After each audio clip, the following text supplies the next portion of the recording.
남구 사만 아른 후보 화재 사건에 대한 경찰의 수사 결과가 나왔습니다. 발화 지점은 3층 야외 데크로 지목됐고 실화 가능성이 높은 것으로 봤지만 직접적인 화재 원인은 밝혀내지 못했습니다. 구현희 기자입니다.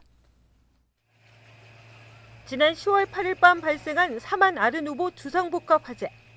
이 불로 16세대가 완전히 불에 탔고 입주민 100여 명이 크고 작은 부상을 입었습니다.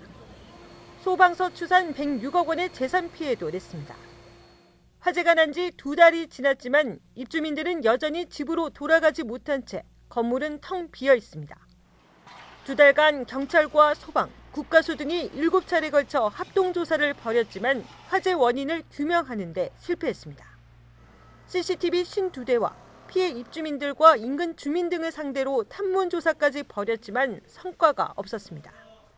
발화 지점은 3층 야외 테라스, 나무 데크로 특정했지만 명확한 발화 원인은 확인되지 않았습니다. CCTV 분석을 이렇게 해보니까 총 한 17명 정도가 지금 거기에 출입을 했습니다. 출입을 하고 실질적으로 그 부분에 산책도 하고 시간대별로 이렇게 차이가 나는데 그 중에 어떤 분이 뭐 특정하게 거기 갔다 이런 거는 지금 CCTV상 나오지는 않습니다.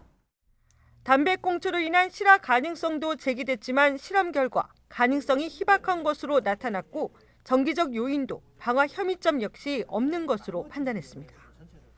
그 실험을 해봤습니다. 담배를 실제 떨어뜨리면 어떻게 되는지 그 위에 담배 피다 하는 거에 대해서도 수사를 다 했습니다. 해보니까 그 밑에 도착하기가 쉽지 않은 일이더라고요.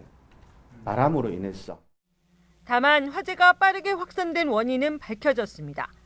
일각에서 제기한 소방시설 관련 위법 사항이나 관리 부실은 사실이 아니었고 건물 외장재로 사용된 알루미늄 복합 패널의 합성 수지와 패널 마감재가 화재에 취약한 것으로 확인됐습니다.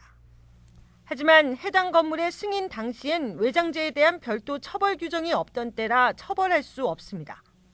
결국 과학적으로 검증할 수 있는 건 다 했지만 경찰은 직접적인 화재 원인을 밝히지 못한 채 사실상 수사를 종결했습니다. JCN 뉴스 구현입니다.